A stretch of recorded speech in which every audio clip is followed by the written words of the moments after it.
big hello and a very warm welcome to Brand Equity with me, Sonali Krishna. This week is a special showing as we have three renowned international personalities joining me on the show today to discuss a myriad of topics. All the three speakers will be in India next week at the Flow Festival that is curated and organized by the Times of India. For the uninitiated, the festival is the country's first two-day marketing conclave where the finest minds in the business will come together to discuss the future of marketing and will help you equip yourself to excel in this rather complex and ever-changing landscape. Now, if you're one of those marketing enthusiasts who are curious about changing relationships between cultures and brands, then this Change Festival is where you need to head next weekend. It's now time to introduce my first guest on the show, Dr. Beau Lotto. He's a globally renowned neuroscientist whose studies in human perception have taken him well beyond the scientific domain and into the fields of education, the arts, and business. Beau believes passionately in the potential impact of his work on corporate innovation and creativity, and I'm happy to welcome him on the Brand Equity Show. Thank you so much for joining us, Beau. Truly a pleasure having you on Brand Equity. And I believe you're going to be here as soon as next week for the Flow Festival. Yes, I'm very much looking forward to it. Beau, you've stated several times that innovation has two sides, creativity and efficiency. According to you, do humans tend more towards efficiency or creativity? It's a great question. And I think at the moment, there's a great deal of emphasis on efficiency. In fact, you could argue probably most of the way structures and organizations are right now is to maximize efficiency. And that's, of course, a very good idea. The problem is that the world changes. And because the world changes, we also need to have the other side of the equation, which is creativity. Otherwise, we soon lose the ideas that we can actually increase the efficiency around. And the reason why we often focus on efficiency is because of the fear of risk, the fear of uncertainty. But isn't that our new normal? Well, you could argue that it is the new normal, but you could also argue that that's always been the case. The world has always changed. Every piece of information that your brain receives is uncertain. And so your brain evolved to take what is uncertain and make it certain. So yes, we've always been in a changing world. And so if you didn't adapt during evolution, if you weren't innovative during evolution, you got selected out. But we have this tremendous tension, which is to, again, try to maximize efficiency, and we create a context that does so. And one of the best biological contexts for maximize efficiency is competition. Great idea, but it's not a very good idea if you actually also need to maximize creativity. While I couldn't agree with you more, the fact of the matter is that in reality, we are forced to deal with competition, and most of our lives are designed and formatted to deal with and beat competition. Wouldn't you think so? Yes, but that doesn't necessarily mean that our internal organizations need to also have the same sort of competition, right? So you can't, creativity, the best design, the best discoveries actually begin with not knowing rather than knowing. But many of our organizations, in fact, leadership, are predicated on the idea of getting the right answer as opposed to asking the best question. The cache isn't a good question. The cache is not a great answer. In fact, a lot of the way people implement design thinking is that begin with a problem. And if you come up with a great solution to that problem, who cares if it's a bad problem? So the cache begins with a good question. And asking and discovering a good question is hard, Right. and creating the right context for asking questions is even harder. And that environment often isn't competition. It's a different kind of space, a different kind of leadership. But that doesn't mean the organization itself isn't competing out in the world. But that organization, in order to compete effectively, has to be innovative, which means it has to be able to shift within itself a movement between competition and creativity, efficiency and creativity. Beau, you've said and illustrated several times in the past that most of what we see and perceive are essentially illusions, and we tend not to see things as is. Could you shed some light on what exactly you mean by that? Yeah, so the argument is that basically every time you open your eyes, you do not see the world as it really is. You do not see reality, which isn't to say that the reality doesn't exist. There is a physical world out there. It's just that we don't see it. And the reason why we can't see it is because we're forever physically separate from that world, right? The information, the data coming from that world has no inherent meaning in it. It is useful, but it is not meaningful. For instance, a sound that is generated by something very loud and far away can generate the exact same stimulus for your ears that is something that's quiet and up close. The amplitude will be the same. So your brain has no way of knowing whether it's loud and far away or quiet and up close. And the only way it can do so is by physically engaging with that world and making meaning from history. So every time you open your eyes, what your brain evolved to see is not accuracy, but utility. Evolution gives us utility, not accuracy. We see what was useful to see in the past. And that's not the same thing as seeing what's actually literally there. Well, that's very insightful. Now, could you put that in context for me for marketers, brand builders, and everybody in the communication business in terms of how one can translate what you just said for business gains? In business parlance, well, this creates, Right. in marketing and PR, the aim, of course, is to try to get people see differently. And if you want people to see differently, you have to understand the principles by which the brain sees in the first place. Because then you can apply and use those principles to facilitate a change in perception. So if you don't understand how and why we see, how could you ever enable people to see differently? So the underlying principles of perception are essential for things like marketing and PR, but they're also essential for the leadership in the context that you create that enables the people in that organization to see differently. Right. Because again, the world is changing, and the most successful systems in nature are the ones that are able to adapt. And if you don't understand the principles by which the brain adapts, how are you going to be able to do so? So there are fundamental barriers for how and why we can see differently, and one of which is that we're taught to think that we have an objective view of the world, that we evolved to see the world accurately. But that's a huge problem, because if that's the case, then it's going to be very difficult for you to be an agent in your ability to see differently. So first you have to understand that you don't have an objective view of the world, you have a subjective view of the world. Everything that you see is grounded in your assumptions and biases, and that's true for your customers as well. It's grounded in their assumptions and their biases, but we often don't know what they are. So one of the important aspects of being able to see differently, enabling others to see differently, is to help people become aware that they have biases and assumptions and become aware of what they are, and then to question them. The problem is, to question your assumptions and biases is to say that you don't know, but we often hate to not know. So marketing and branding can be very instrumental in creating environments for audiences to be able to see differently by understanding the principles by which the brain is able to adapt. Talk to me a little bit about experiential and how marketers are slowly and steadily taking to this new form to change and create perceptions. Yeah, interaction is essential, because our studies, other people's studies have demonstrated that your brain makes meaning by physically engaging with the world. It doesn't make meaning by passively receiving information. Okay, so the so creating experiences for audiences has a number of things. First of all, it creates the opportunity for them to literally engage and see differently by physically interacting with that world.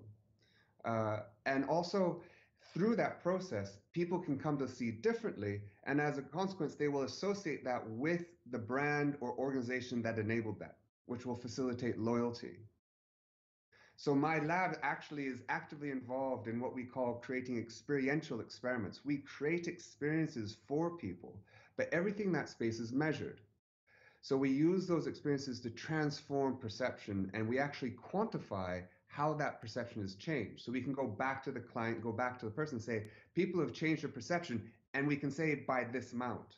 So we record people's brain activity. We record the changes in their behavior before and after.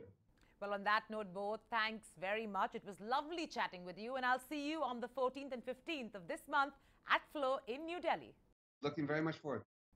Now, while you digest that, it's time for a short breather. But coming up on the other side are two more very interesting conversations, so stay tuned.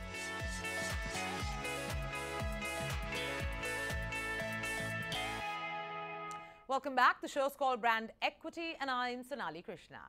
And it's now time to introduce my second guest, and he's none other than Roger Fisk.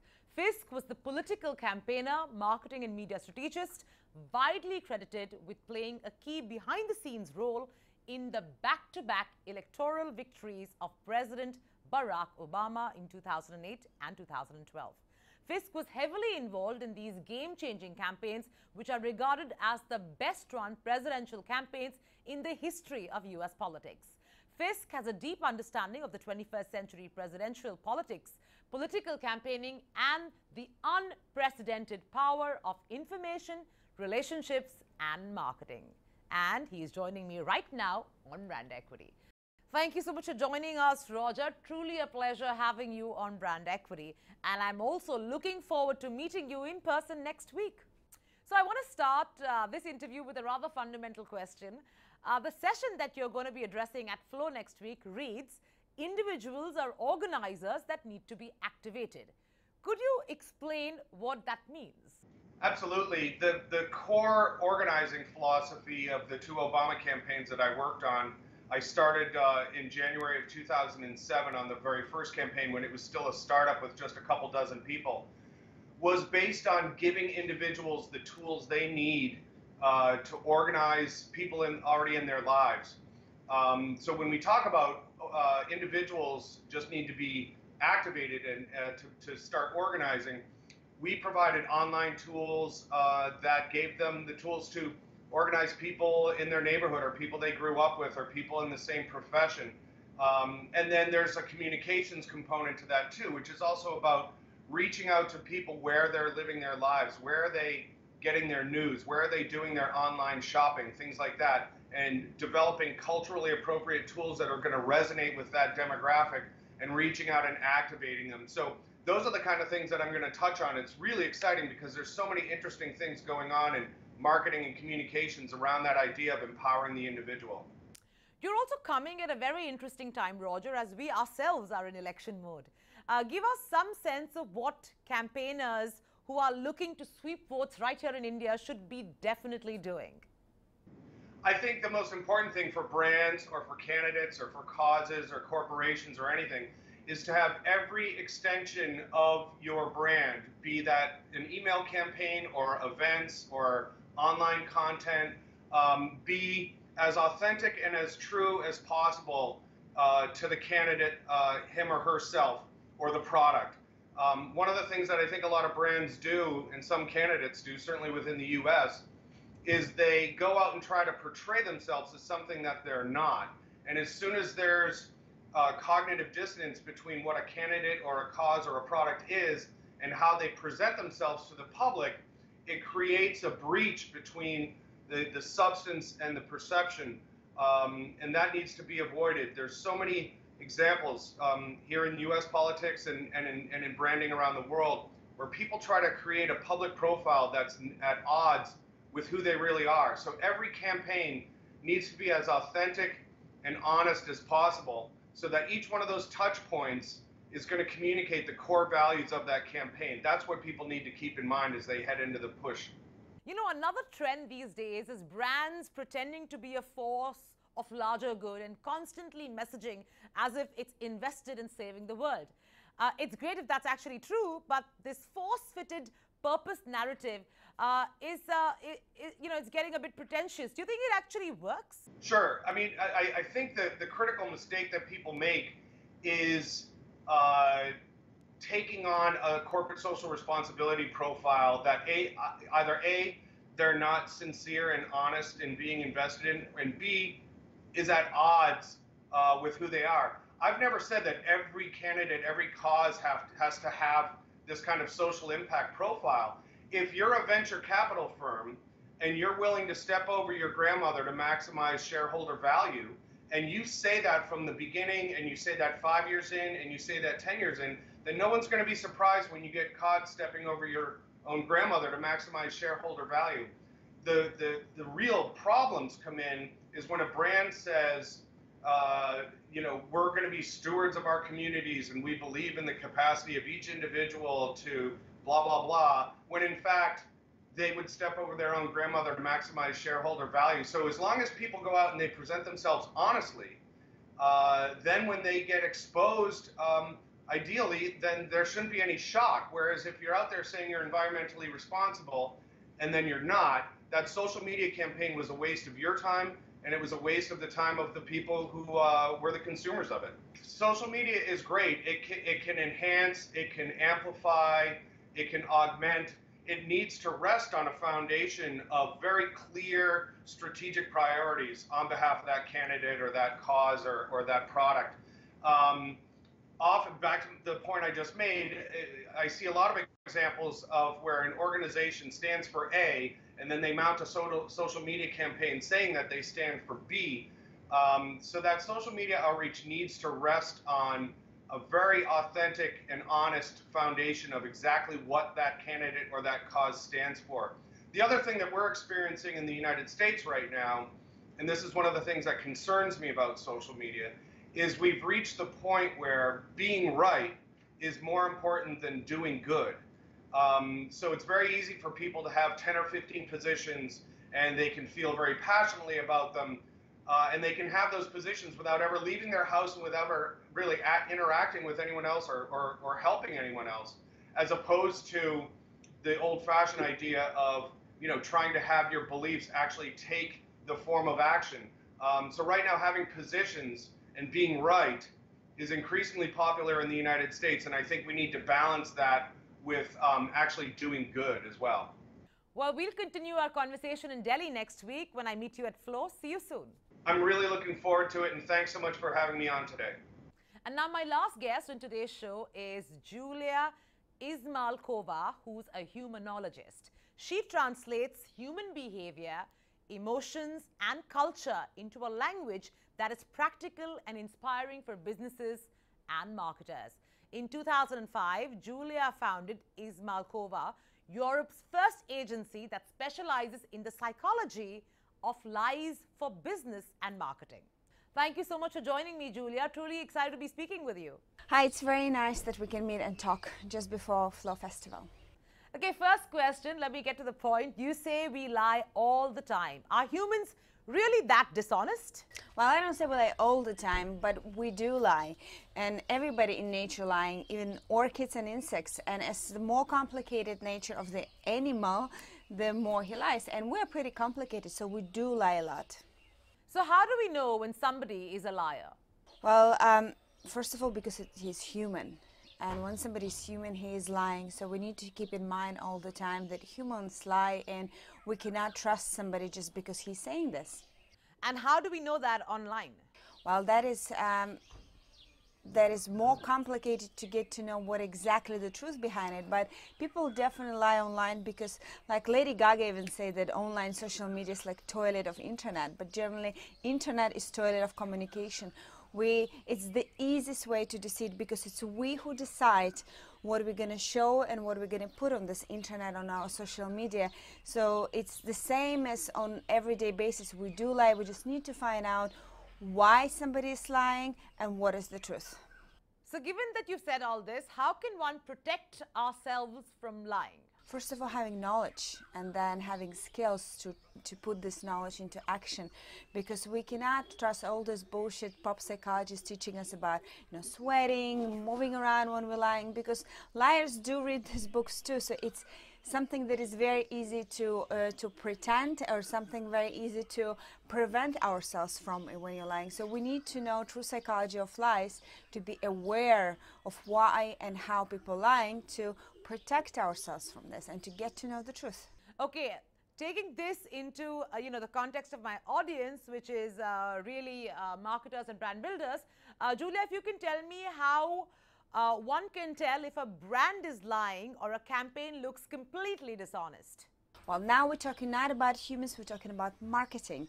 And if we treat humans as with the respect, they're not stupid, it's not easy, it's not very difficult to get to know that somebody is lying. When we overpromise, when we tell something the product is not, this is definitely obviously a lie. You can lie once and you can cheat and deceive once, but then to keep buying the same product or keep buying the same service, it's not going to work for too long.